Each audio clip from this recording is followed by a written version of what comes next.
I first saw this child at 15 months before her diagnosis of SMA2, and she had inexplicably lost all kinds of functionality. She had no head control.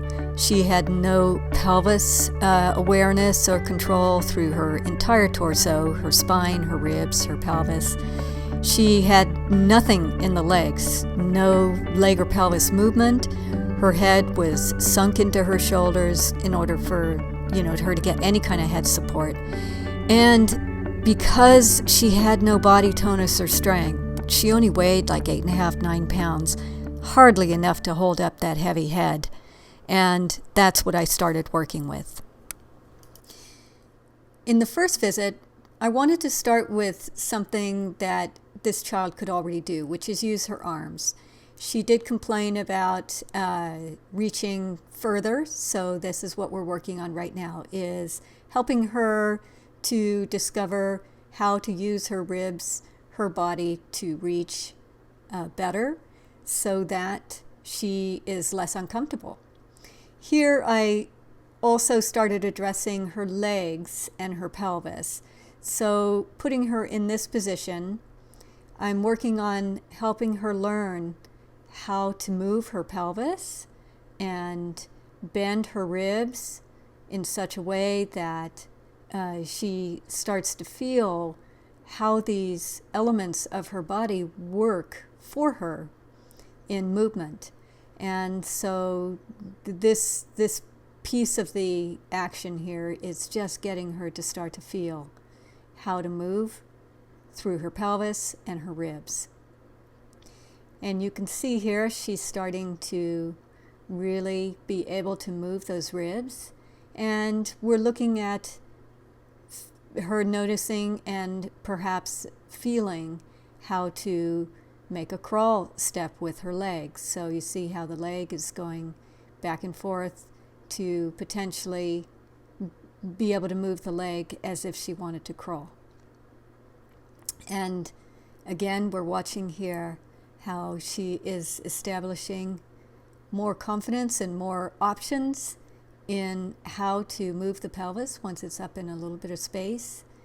And this is something that she had no familiarity with anymore. And so we can see how it applies to a movement of crawling. And now you can see how in this next session, the next day, how she's engaging the shoulders and engaging the ribs and all parts of herself as if she could potentially use her arms to lift up for crawling. Because she's so small in her body, there's no point in trying to get her to the level of being able to lift her head. She just needs to build the muscles up in the torso in order to lift.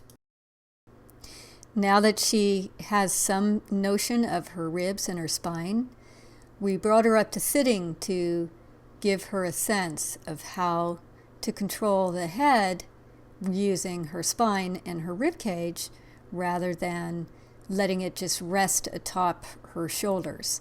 And you can see how short the neck is. She really has no neck here at the moment. But of course that will change over time.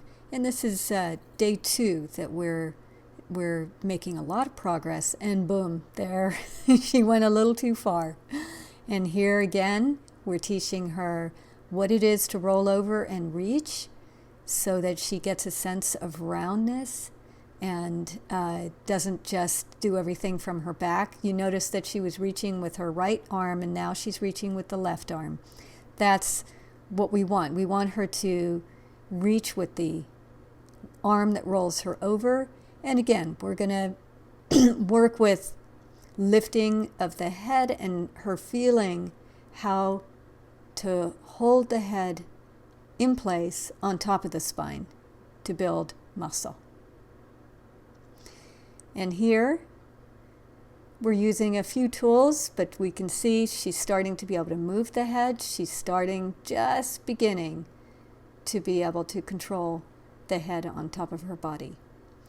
And finally, in this little tool, you can see that she truly has some head control movements and some ability to move around a little bit in sitting without just being thoroughly collapsed through her spine.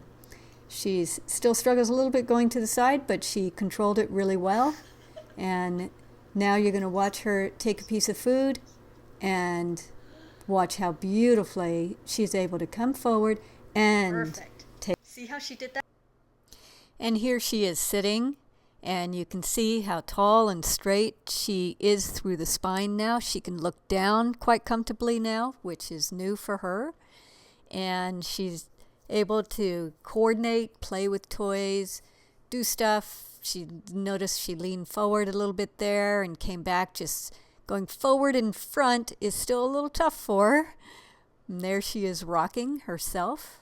She knows how to rock the chair, which she really loves this rocking chair. And this is brand new for her. She's had some work with the legs, and now she can feel how to move them comfortably. She's lifting that knee. This is something that we were working with, and she's now demonstrating that she could do it on her own. I'm helping her out a little bit onto how to not use the foot so much, but to use the thigh muscle to lift that leg.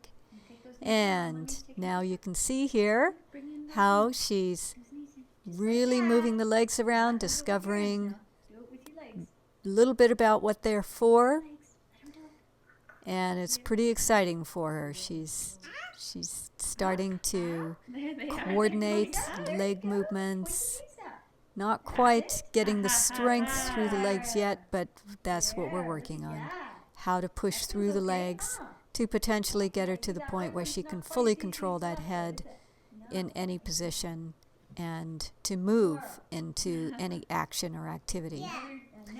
But she's doing remarkably well with what she's learning and relearning after losing so very much.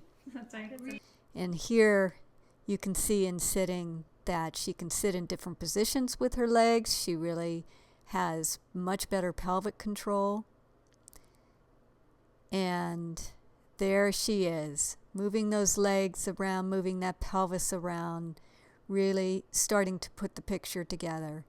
And here she is sitting all on her own, straight and tall. What a beautiful picture.